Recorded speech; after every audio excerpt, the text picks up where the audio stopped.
Nalgonda court తీర్పుపై Pranay తండ్రి బాలస్వామి స్పందించారు. ప్రణయ్ హత్య కేసులో ఈ రోజు వచ్చిన తీర్పుతో న్యాయం జరిగిందని ప్రణయ్ తండ్రి బాలస్వామి అన్నారు. తీర్పు వెలువడిన అనంతరం ప్రణయ్ సమాధి వద్ద నివాళులర్పించారు. ఈ తీర్పు నేరస్తులకు కనువిప్పు కలగాలన్నారు.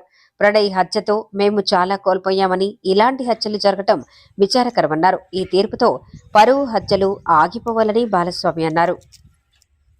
ఈరోజు ప్రణయ్ కేసు విషయంలో నల్లగొండలో వచ్చినటువంటి తీర్పు ఏదైతే ఉందో ఆ తీర్పు ఒక నేరస్తులకు ఒక కనువిప్పు అనేది కలగాలి, కనువిప్పు కావాలి. ఎందుకంటే మా బాబు ప్రణయ్ హత్య జరిగినప్పుడు ఇదే చివరి హత్య జరగాలని చెప్పి జస్టిస్ ఫర్ ప్రణయ్ అని చెప్పి చాలా మేము పోరాటం చేశాము. కానీ ఆ హత్య తర్వాత కూడా చాలా హత్యలు జరగటం అనేది జరిగింది.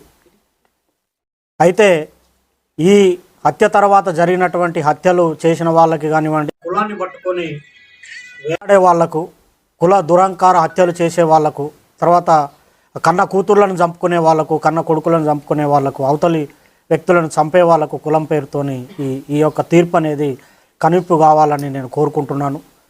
వాస్తవంగా ఈ ఇన్సిడెంట్ తర్వాత మీ అందరికీ తెలుసు, చాలా లాస్ అయిపోయాం మేము. ఇప్పుడు మాకు కొడుకు లేకుండా పోయాడు, అమృతకి భర్త లేకుండా, తర్వాత నా మనవనికి తండ్రి లేకుండా పోయాడు. తర్వాత మారుతిరావు ఆయన అమృత ఫాదర్ ఆయన కూడా సూసైడ్ చేసుకున్నాడు. తర్వాత ఈ ఇందులో ఉన్నటువంటి 7 మందికి సుభాష్ శర్మకి ఉరిశిక్ష, తర్వాత మిగతా 7గురికి 6 మందికి జీవిత ఖైదు విధించడం అనేది జరిగింది. వారి కుటుంబాలు కూడా బాధపడుతూ ఉంటాయి. కాబట్టి ఎవరైతే ఈ సుపారీలు తీసుకొని హత్యలు చేసే వాళ్ళకి ఇది ఒక కనువిప్పు కావాలి.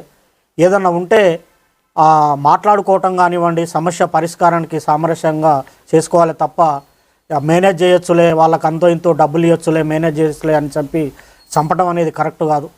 ఈ కేసు విషయంలో మమ్మల్ని కూడా అనేక రకమైనటువంటి ప్రలోభాలు పెట్టినప్పటికి కూడా మేము ఎక్కడ లొంగకుండా న్యాయం జరగాలి, ఈ హత్యతోని మిగతా కుల హత్యలు ఆగిపోవాలని చెప్పి మేము పోరాటం అనేది చేయటం జరిగింది. 6.5 సంవత్సరాలు మేము ఎదురు చూసాము న్యాయం కోసం, మేము సాక్ష్యం చెప్పి.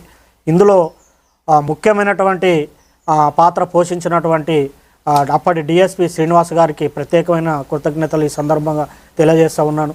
ఎందుకంటే సారు ఐఓగా చాలా గొప్పగా ఆ కేసును పకడ్బందీగా, చాలామంది మమ్మల్ని అన్నారు ఎందుకు కేసు లేట్ అవుతుంది, ఛార్జ్షీట్ లేట్ అవుతుంది, ఏదో జరుగుతుందని. కానీ సార్ మీద మేము నమ్మకం పెట్టుకొని ఉండటం వల్ల లేట్ అయినప్పటికి కూడా ఒక పకడ్బందీ 200 పేజీల ఛార్జ్షీటు, దాదాపు 100 మంది సాక్షులను పెట్టి ఛార్జ్షీట్ వేసి గట్టిగా కేసును పకడ్బందీగా చేశారు. తర్వాత దానికి సహకరించినటువంటి ఎస్పీ రంగనాథ్ గారికి కూడా ఈ సందర్భంగా ప్రత్యేకమైన కృతజ్ఞతలు తెలియజేస్తూ ఉన్నాను.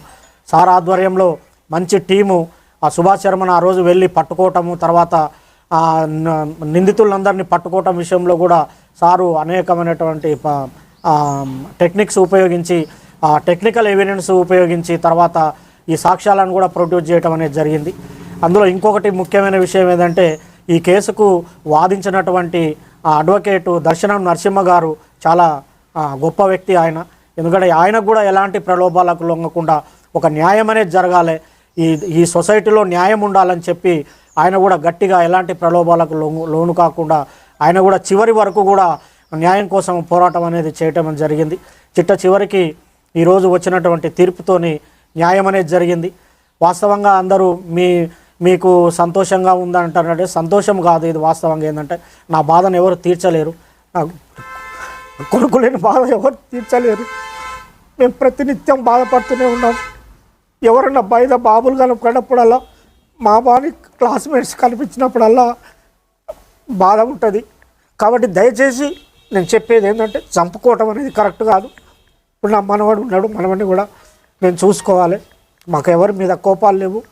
మేము ఈ కేసు విషయంలో సాక్ష్యం చెప్పాము, మా బాధ్యత మేము నిర్వర్తించాము. కేవలం ఈ హత్యలు ఆగాలనే ఉద్దేశంతోనే చెప్పాము తప్ప వేరే మరొకటి కాదని ఈ సందర్భంగానే తెలియజేస్తున్నాను.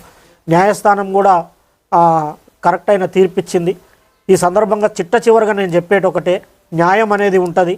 పోలీసులు కానివ్వండి, చట్టం కానివ్వండి, న్యాయమూర్తులు కానివ్వండి, న్యాయవాదులు కానివ్వండి ప్రలోభాలకు లొంగుకారు. ఈ దేశంలో, ఈ రాష్ట్రంలో, ఈ సమాజంలో న్యాయం అనేది ఉందని మరొకసారి రుజువందని తెలియజేసుకుంటూ సెలవు తీసుకుంటాం.